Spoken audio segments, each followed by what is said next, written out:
సత్యసాక్షి అనుదిన మన్నా ద్వారా మీ అందరికీ శుభోదయం. మీకు ఎలాంటి ప్రార్థనాంశములున్నా మాకు తెలియజేస్తున్నట్లయితే మీ కొరకు ప్రార్థన చేస్తాం.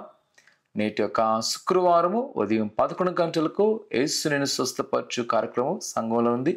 ప్రతివారు రండి. అలాగే మీకు తెలిసిన వారు కూడా తెలియజేయండి. శారీరకంగా, ఆత్మీయంగా, మానసికమైన స్వస్థ కలిగిన వారు కావాలనుకున్న వారు ఆరాధనలో పాల్గొవలసిందిగా కోరుకుంటున్నాం.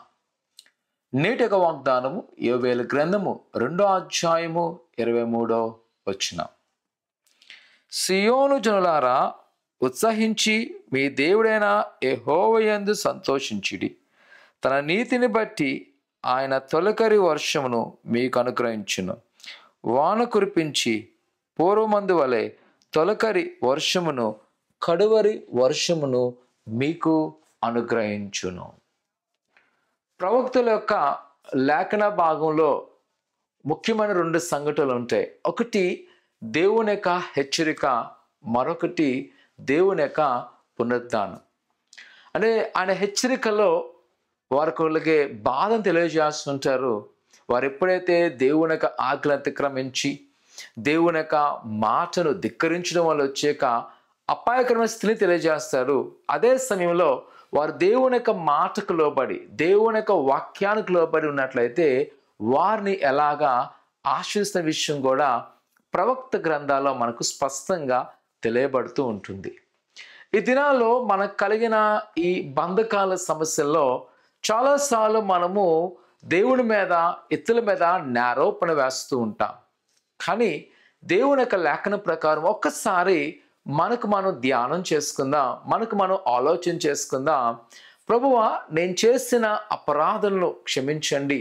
ఇదిగో నీ వాక్యానికి అవధేయులుగా ఉన్నాను, నీ మాట నేను వినలేదు అనగా నువ్వు అడిగినట్లయితే అని అంటున్న మాట, నేను నిన్ను ఆశీర్దిస్తాను, మళ్ళా తొలకరు వాళ్ళ మీ మీద కురిపిస్తాను.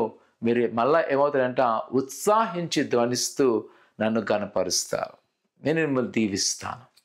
ప్రియ కుమార కుమార్తె, ఈ ఉదయకాల సమయంలో నేను బాధిస్తున్న బాధల విడుదలకు నీ ప్రార్థన, నీ విధేయత చాలా అవసరము. ఈరోజు దేవుని యొక్క వాక్యం ద్వారా ప్రోత్సహిస్తున్నాను. నీ బంధకాలు విడుదల కావాలంటే ఒకసారి దేవుని వైపు తిరుగు, ఆయన సన్నిధిలో మొరపెట్టు. అయ్యా, నన్ను క్షమించండి, నా పాపాలను క్షమించండి, నీకు వ్యతిరేకంగా నడిచి నన్ను క్షమించి ప్రభా అని నువ్వు అడిగితే ఆయన నీ వైపు తన తొలకరు వాను ఆయన కురిపిస్తున్నాడు, ఆయనను బలపరుస్తున్నాడు, ఆయనను దీవిస్తున్నాడు. ప్రార్థన చేసుకుందాం. పరిశుద్ధుడా, ఘనమైన దేవానికి వందనాలు. ఇదిగో నీ బిడ్డలు మీరు జ్ఞాపకం చేసుకోండి. ఇదిగో ప్రభా, వారిని వైపు తిరుగుతుండగా మీరే గొప్ప కార్యం చేయండి. ఆశ్చర్యమైన కార్యముతో వారిని నడిపించబడుతున్న దేవానికి వందనాలు. నీ మేలుతో నింపబడుతున్న దేవానికి వందనాలు. నీ కృపాక్షములతో బలపరచబడుతున్న దేవానికి వందనాలు. అయినా వారి నిశలో ఏదైతే అడుగుతున్నారో వాటిని నెరవేర్చమని, మరి ముఖ్యంగా నిశలో మొర పెడుతుండగా బిడ్డను దీవించి బలపరచమని యేసు నామమున అడుగుతున్నాం తండ్రి, ఆమేన్. ఉదయకాలము 10:30కు వేపగుంట్లో వాహనం ఉంటుంది. ఒకవేళ రావాల్సిన వారు రావాల్సిన వచ్చిన 11 గంటలకే యేసుని స్వస్థపరిచే కార్యక్రమం ప్రారంభించబడుతుంది కనుక పాల్గొనండి. దేవుని యొక్క దీవెన, స్వస్థత పొందుకోవాల్సిందిగా కోరుకున్నాను. దేవుడు దీవించును గాక. ఆమేన్.